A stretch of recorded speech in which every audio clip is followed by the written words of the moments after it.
everyone, welcome back to the channel. My name is Varun Kaushal and I'm a legal intern at Lexis & Company. Today I'm going to discuss about police brutality. There were more than 1700 cases of custodial deaths in 2019.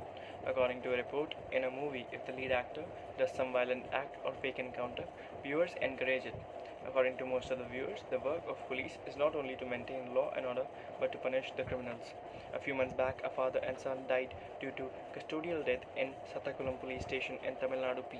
Jayaraj, 62 years old, who was the owner of a mobile shop, was taken in custody because of not following rules of lockdown. His son Jay Benix was followed the police team to the station. In the police station, when he saw that his father was being harassed, he tried to stop the police official, which provoked the police team, and they thrashed the father and son for hours. They were badly injured. Next day, they were taken to Sathankulam Magistrate Court. According to brother-in-law of Jayaraj, the magistrate waved the hand from the building as the police stood outside. They were sent to jail. Due to continuous bleeding and injuries, they were shifted to government hospital later. Benix died in the evening and Father Jayaraj died next day in morning. The data says that the third report of National Police Commission, which was referred in the case of Joginder Singh, noted that out of total arrests in India, 60% of them were unnecessary. The number of custodial deaths during 2019 were over 5 persons per day. A total number of 1731 cases of deaths in police custody or judicial custody were recorded from January to December in 2019. Deaths in police custody occur mainly due to torture. In a report by NCAT, out of 125 deaths, 93 deaths in police custody were due to torture, while 24 deaths are under suspicion in which police claim they committed suicide or died due to illness. Out of 125 deaths in police custody, Uttar Pradesh topped with 14 deaths, followed Tamil Nadu and Punjab with 11 deaths each. Methods of torture by police. According to the director of NCAT, torture methods used in 2019 included hammering iron nails, applying roller on legs and burning, stretching legs apart in the opposite side, and hitting in the private parts, electric shocks and pouring petrol or applying chili powder on private parts, breaking body with the needles, kicking the abdomen of a pregnant woman, and many more brutal methods are used by police. Prevention of Torture Bill. In India, Prevention of Torture Bill 2010 has been discussed many times but has not been passed yet.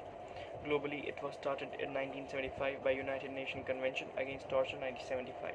India is a member of UN, so if the law has to be applied in India, we have to make the law by Parliament. So a bill was presented for the first time in Lok Sabha in 2010, named Prevention of Torture Bill 2010. In this bill, if any public servant commits a torture, then punishment has been prescribed against him. This bill explains the word torture very broadly and simply and says that if any public servant torture any individual for deriving any information or his confession and he hurts the individual grievously or torture his life, limb, physically or mentally, then all these things will be considered as torture, and against this act there is a punishment of 10 years. After being passed from Lok Sabha, it comes to Rajya Sabha. After including many suggestions by Rajya Sabha Select Committee, the bill has been presented many times in Rajya Sabha, but till now it has not been passed by the Rajya Sabha. Important decision by the Supreme Court. In Joginder Singh case, it was held that police undoubtedly had the power to arrest and interrogate, but these powers could not be used arbitrarily. The arrest which is done without any proper justification is an illegal act. In the most famous and important case of D.K. Basu, Honorable Supreme Court recognized custodial death and police torture and said that custodial violence is an attack on human dignity. Even after so many recommendations and police policies, the cases of custodial deaths are increasing. Honorable Supreme Court formulated detailed guidelines in Sheila Percy and D.K. Basu case for arrest, which are as number one, whichever police person is handling the interrogation or arrest, they should carry their name tags in which their names and designation must be seen clearly. Number two, if any police person is arresting someone, they have to maintain an arrest memo in which the details of the arrest should be there, like the signature of the witness person, time, date, and place of the arrest. Number three, an arrested person has right to inform some friend, relative, or any other person that he has been arrested and where he is being detained. Number four, if arrestee person has any major or minor injury, it should be recorded in inspection memo, and the inspection memo must be signed by arrestee and police official who is arresting.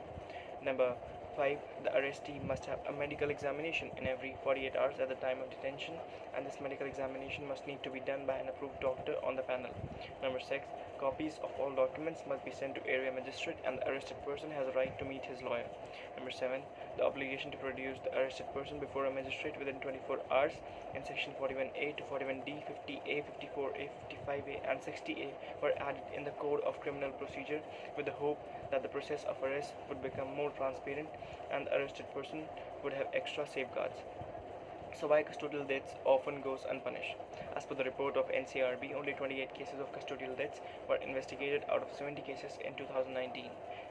Out of 28 only, in 13 cases, charge sheets were filed. In the case of Jairaj and Benix, an inquiry by judicial magistrate has been initiated. In a letter to High Court, magistrate has stated that the police are trying to intimidate them and destroy the evidence. This shows how easily our police safeguard itself from the cases of custodial deaths. The absence of direct evidence becomes a hurdle in the cases of custodial deaths. The other problem is cases go on for a long time, and most of the times witness turns hostile due to pressure created by police.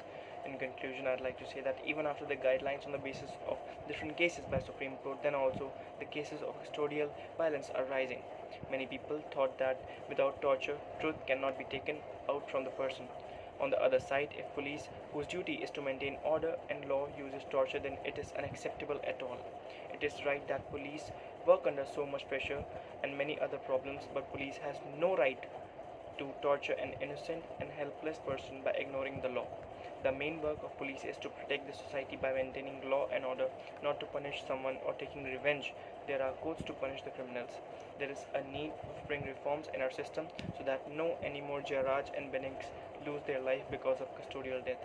That's it for today's video. Thank you for watching. If you guys have any questions regarding the video, please do ask in the comment section, and don't forget to like, share and subscribe the channel. Let's click.